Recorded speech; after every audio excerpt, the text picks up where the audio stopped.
पत्नी ने न जाने क्या किया था कि पति ने उसे एक के बाद एक कई थप्पड़ जड़ दिए।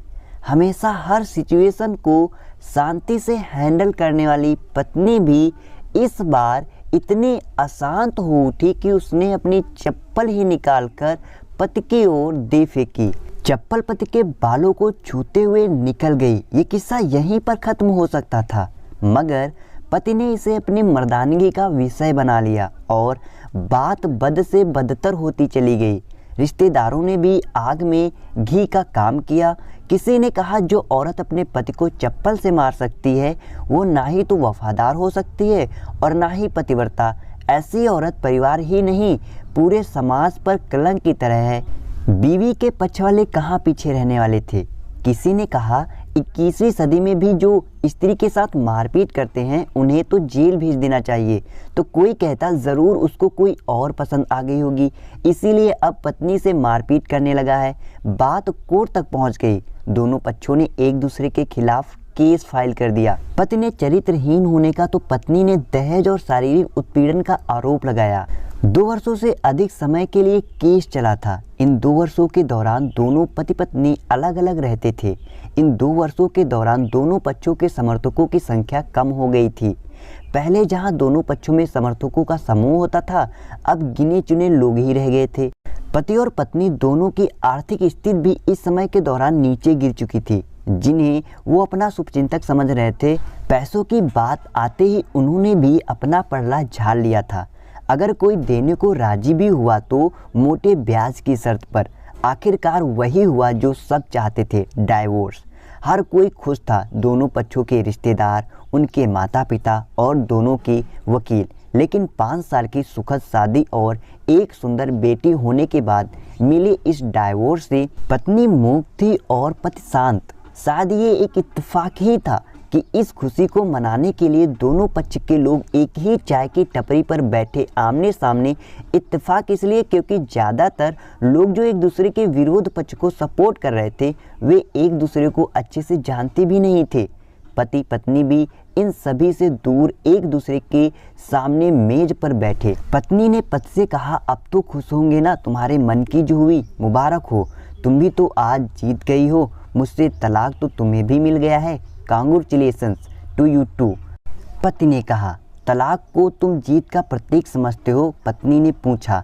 पति चुप रहा। थोड़ी देर की शांति के बाद पत्नी ने कहा, मुझे तुम्हें 5 लाख रुपए अभी और हर महीने 8,000 देने का आदेश है।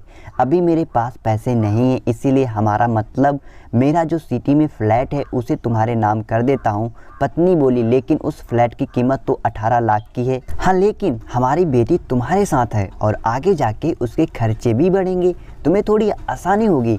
पति ने कहा, नहीं नहीं, मुझे सिर्फ 5 लाख ही देना और तुम हर महीने 8,000 तो देने ही वाले हो, मैं मैनेज कर लूँगी। अगर 5 लाख नहीं है तब भी कोई बात नहीं, पत्नी बोली। दोनों फिर से शांत हो गए। पति सोचने लगा कि कितनी भोली और समझदार है ये औरत, जो कुछ समय पहले तक मेरी पत्नी थी और अब अनजान। ये वही है जो कम से कम खर्चे में घर चलाती और मेरे पैसे बचाकर मेरे जन्मदिन और बर्थडे पर हमेशा मेरे लिए नए कपड़े खरीद लाती। कभी बीमार भी हो जाती तो पैसे बचाने के लिए मुझे मालूम ना होने देती और घरेलू नुस्खों से अपना इलाज कर लेती।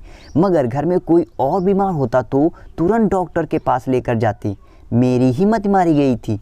मैं ही अपनी झूठी मर्दानगी के चक्कर में इतनी बड़ी गलती कर बैठा। पत्नी के दिमाग में भी उथल पुथल चल रही थी।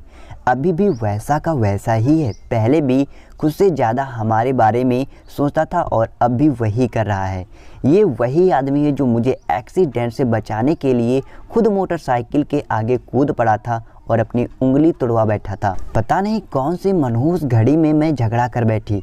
पत्नी ने मौन तोड़ते हुए पूछा, अब तुम्हारा कमर का दर्द कैसा है? ज़्यादा तकलीफ तो नहीं होती? पत्नी हल्का सा मुस्कुराई और बोली, अभी भी होता है, अब तो पेट में भी क्रैम्प्स उठते हैं। वो तो होगा ही, तुम योगा या कसरत भी तो नहीं करती हो। अब किसी गायनेकोलॉजिस्ट को जरूर दिखा देना। पत्नी ने कहा, तुम बताओ तुम्हारा अस्थमा कैसा है अब? क्या अब भी दौरे पड़ते हैं? पत्नी ने पूछा। हाँ पड़ते हैं, पहले से ज़्यादा, क्योंकि अक्सर इन्हेलर भूल जाया करता हूँ याद दिलाने के लिए, तुम जो नहीं हो अब। पति बोला। पत्नी के आंखों में आंसू आ गए और वो बोली, तुम्हें मेरे चरित्र पर सवाल नहीं उठाने चाहिए थे, तो ये परिस्थिति आती ही नहीं। हाँ, मैं जानता हूँ तुम बहुत अच्छी हो, मुझसे गलती हो गई, बहुत बड़ी गलती, मैं लोगों के बहकावे में आ गया। पति बोला, तुमने भी तो मुझ पर दहेज या इल्ज़ाम लगाया था। वो बोला, गलत था और इस बात का मुझे भी पछतावा हुआ। पत्नी ने कहा। पति कुछ कहना चाह रहा था लेकिन हिचकिचा रहा था। पत्नी ने पूछा, कुछ कहना चाहते हो? वो बोला, क्या सब पहले जैसा नहीं हो सकता? क्या मतलब? पत्नी बोली, मतलब कि हम फिर से पहले की तरह पति पत्नी बनकर, सच्चे दोस्त बनकर नहीं रह सकते? पति बोला, पर ये डाइवोर्स के पेपर दिखाते हुए पत्नी ने कहा, फाड़ देते हैं। पति ने अपने पास रखे डाइवोर्स के पेपर फाड़ते हुए कहा। पत्नी ने भी अपने पास रखे पेपर फाड़ दिए। सभी हैरान थे, वकील, रिश्तेदार और माँ बाप। पति पत्नी दोनों एक दूसरे के साथ में हाथ पकड़े अपने घर की तरफ चले गए। दोस्तों, ये कहानी उन हर पति पत्नी के लिए बड़ी सीख है जो छोटी छोटी बातों पर लड़ते हैं और इन झगड़ों को बड़ा बना के अलग होने का डिसीजन ले लेते हैं।